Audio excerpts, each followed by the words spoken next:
Porque isto é Galicia. E non existe estrutura real para as voces disidentes. A estrutura das voces disidentes, e vou non falar noutro vídeo, sí que era a estrutura galeguista.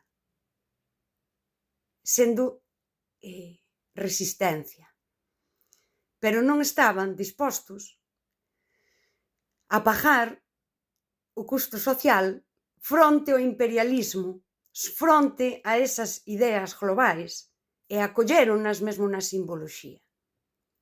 E unha vez máis o ensino, vou falar disto, o ensino podemos facer o seguimento de como, e a través da infancia, puxo os símbolos galeguistas ao servizo dunha idea global que xa nos chega con discurso ideolóxico.